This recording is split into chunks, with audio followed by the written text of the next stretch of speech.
Hello everyone and welcome to today's session. Today we explore a truly remarkable case study from Hindustan Unilever Limited, one of India's leading FMCG giants. But before we dive deep into the project Shakti, let's first understand the background of HUL's operations in India. HUL's entry into India has to be understood by explanation. Hindustan Unilever has been in India for over 80 years, originally known as Hindustan Lever Limited. The company first established in its presence in India in 1933 as a subsidiary of the British Dutch company Unilever. It entered the Indian market at a time when the country was still under British rule and the industrial landscape was just beginning to evolve. Unilever's strategy was to tap into the growing market for household products in India, starting with soap. The launch of Lifebuoy soap in 1933 marked its first big success. Over the years, HUL expanded into various categories such as food, beverages, personal care, and home care, becoming a synonymous with high quality consumer products. Hindustan Unilever's urban market focus was very prominent. HUL's initial growth was primarily concentrated in urban areas, where the infrastructure was better and the purchasing power was higher. As a result, the company's products were readily available in towns and cities.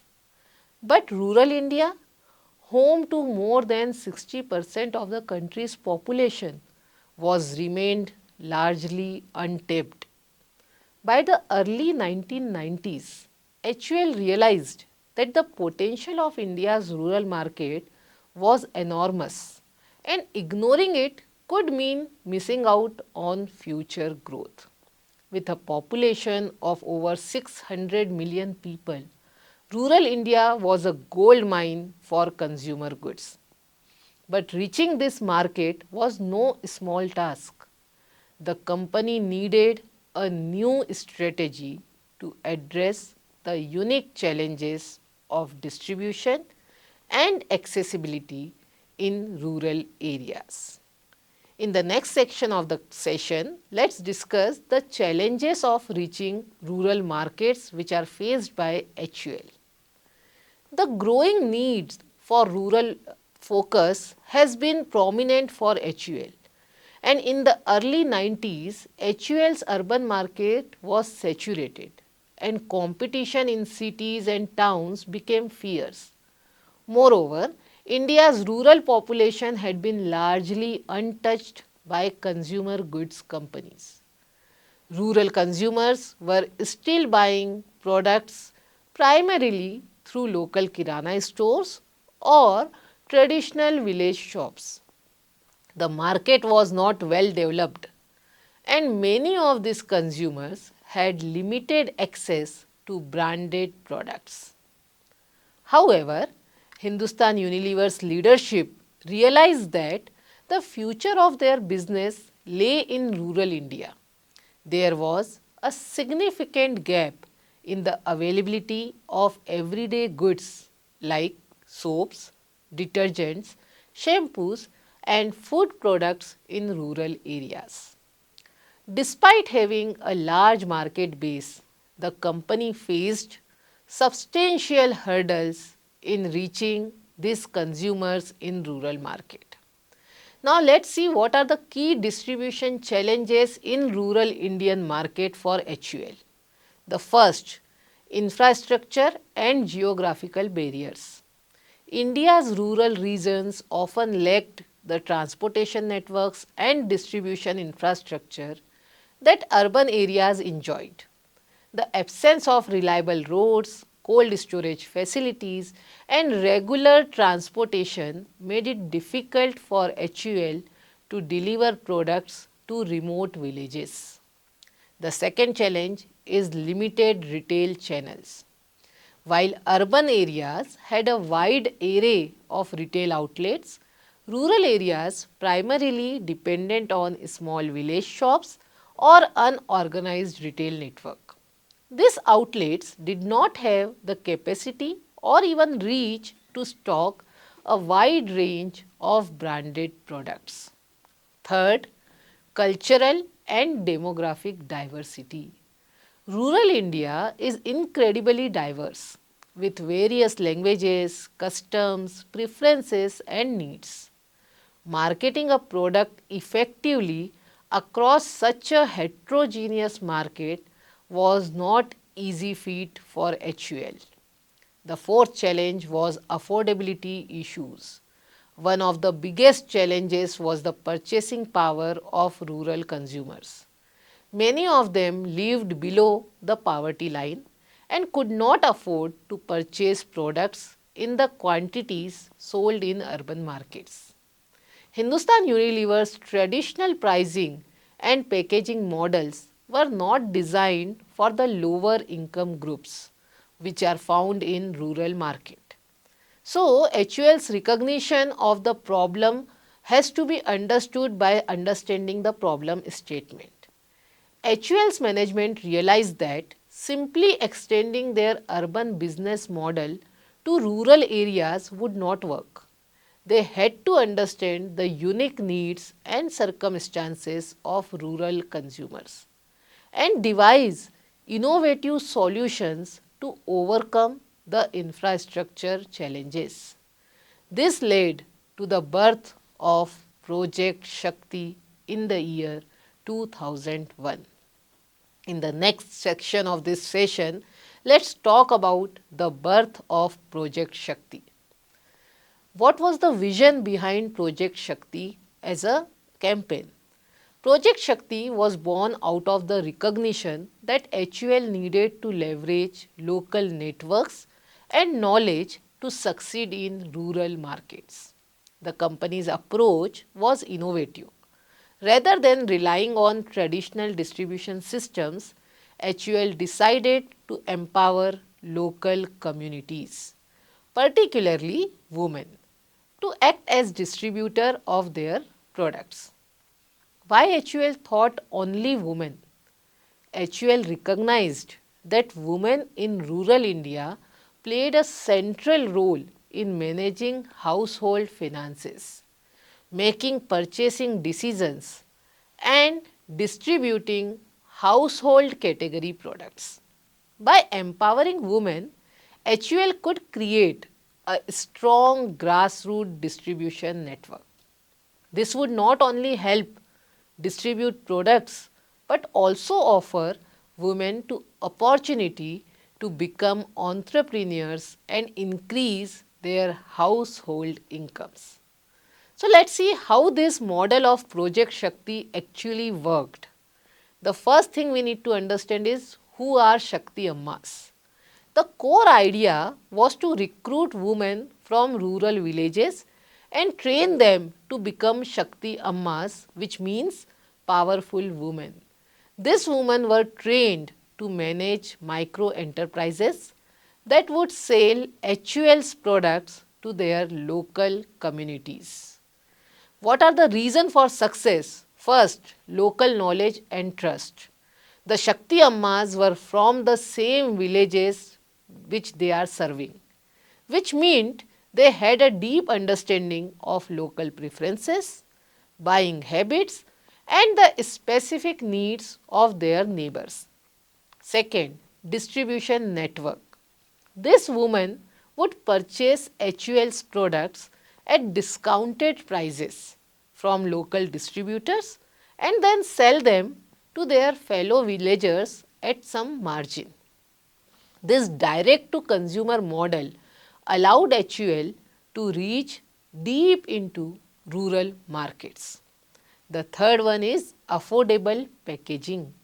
To cater to the lower purchasing power of rural consumers, HUL introduced smaller, more affordable packaging, ensuring that even the poorest households could purchase their products.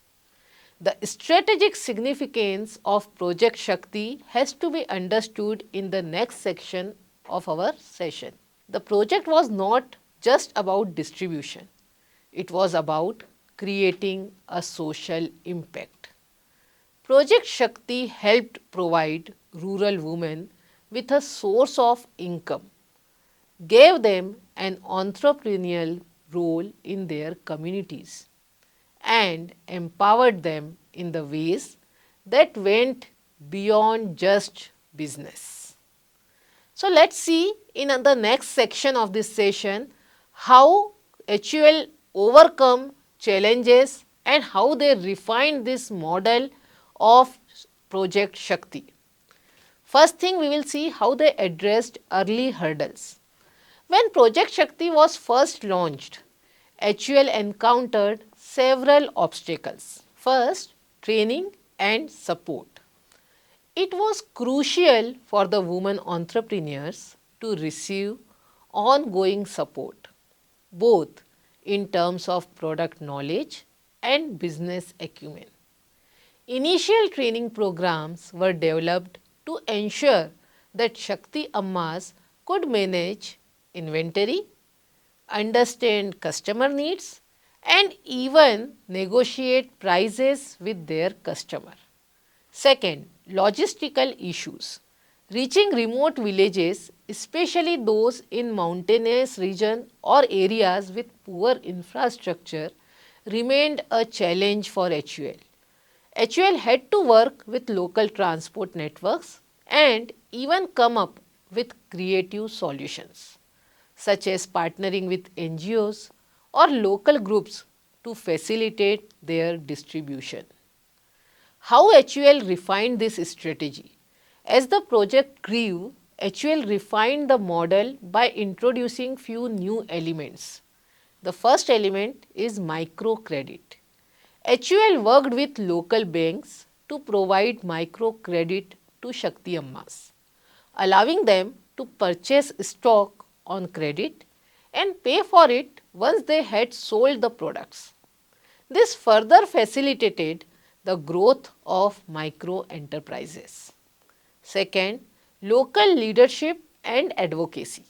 HUL began training village leaders and local influencers to become advocates for Project Shakti, which helped build trust in the program and the products sold by Shakti Ammas. Next is expanding the network, how they did it. By 2005, Project Shakti has expanded rapidly with over 50,000 Shakti Ammas operating across rural India. The number continued to grow as the program's success became evident. In the next section, let's see how Project Shakti was successful and see the success of Project Shakti. What are their key achievements and what are their key outcomes? The first achievement, widespread availability. By 2020, Project Shakti reached over 1 lakh villages across India, significantly increasing the availability of HUL products in rural markets. Second, the social impact. The project had profound social impact, empowering women and improving their economic status. Many Shakti Ammas saw their incomes rising and some even expanded their businesses to include other products in their merchandise. Third, business growth. HUL's rural revenue grew steadily as a result of Project Shakti. The company saw significant increases in market share, not just in terms of volume, but also in consumer loyalty and brand perception. Next is sustainability of the model. One of the key takeaway from the Project Shakti is its sustainability. By creating a self-sustaining model that relied on local entrepreneurship, HUL ensured that the program could grow and evolve with minimal intervention. In the next section, let's talk about key learnings and key takeaways from Project Shakti, which can be implemented for other businesses. Project Shakti serves as a textbook example of how a company can create availability in BOP markets. Here we will see some of the key lessons which we can draw from this case of Project Shakti. The first, local empowerment is key. Empowering local communities, particularly women, can create a sustainable business model while also addressing societal issues such as poverty and gender inequality. Second, tailored solutions work best. A one size fits all approach does not work in diverse markets like rural India. HUL's ability to tailor its distribution model and product offerings for this market was a key factor in the program's success. The next is long-term commitment. Project Shakti was not just a quick fix. It required long-term investment both in terms of time and resources to train and to support Shakti Ammas. So, to conclude, Project Shakti has been one of the most successful examples of creating availability in the bottom of the pyramid market. It is a model that not only addressed distribution challenges but also empowered local communities, especially women, to become entrepreneurs. By studying Project Shakti in depth, we understand that reaching the BOP market requires innovation, deep local insight, and a commitment to creating shared value. This case study exemplifies how business success and social good can go hand in hand for BOP market. So that's all for today's session. Thank you.